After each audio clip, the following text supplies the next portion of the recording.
Hey y'all, and welcome back to our channel.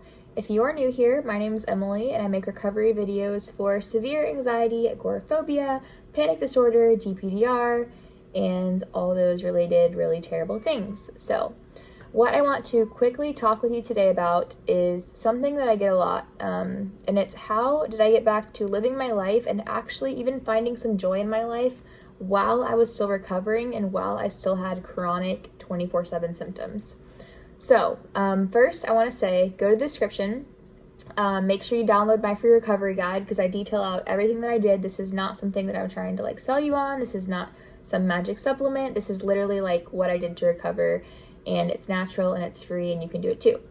Connect with me on my Facebook group. I post exclusive content on there, and then, so stay tuned, subscribe, but let's talk about this topic. So when I was recovering, you can watch my long recovery story and kind of what that looked like for me.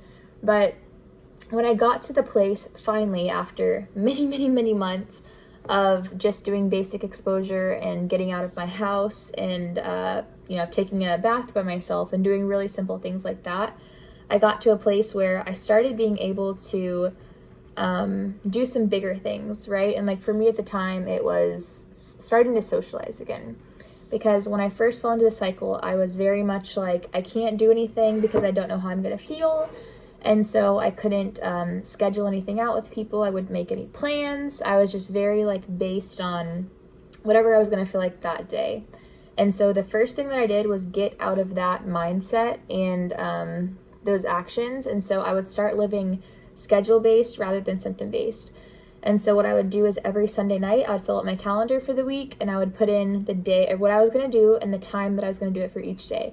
I started small with one thing a day. We're not trying to pack our schedules, jam-pack them full or anything. But for example, I would say Monday, get up and walk to the mailbox at 8 a.m. Tuesday, go to Publix at 2 p.m. Wednesday, go to the church event, to the small group. That would be a big one for me, And I would write it out, and then if there wasn't an emergency, I would do it, no matter how I felt, and I would use the really hard days as opportunities to grow. And so one way that I like to tell people about it in my coaching program is think about physical therapy. We're not doing these things to necessarily find enjoyment out of them yet. They might be terrible in exposure, and that's okay. We're doing them to get better to a place where we can do them again with ease. And with joy. So that's my first tip. The second one is, as cliche as it sounds, fake it until you make it. If you are going out and doing these things and socializing, and then more importantly, responding and making sure you're not worried about why you're not feeling joy, why you're not feeling this, will I ever feel this again? As long as we're not doing those things, which are all in my guide, then eventually your body will feel those things again. And it will usually be something where you'll be in a situation, you'll look back and be like, oh my gosh, I'm enjoying myself. And you'll think, when did I start enjoying myself again? Because when the focus is off of how you're feeling and chasing feelings and you're just doing actions, you will eventually achieve those results, So that's the next one, is fake it until you make it. And then the last thing I kind of just said, but don't chase feelings, right? We're going to go for the process, and the process will bring the results. So think of it kind of like working out, you know what I mean? If you were to work out for a while and you don't see any results yet and you just kind of quit, maybe you were a couple months away from actually seeing some real progress and real, strength building or whatever it is.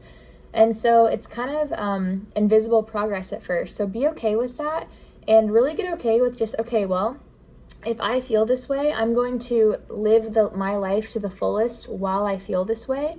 And I'm not going to worry about why I don't feel the way that I want to feel, So it's more focused on just living and the reality of how things are and doing our best to respond, doing our best to get back to real life, because recovery is literally when you get back to living a normal life without anxiety in the driver's seat, right?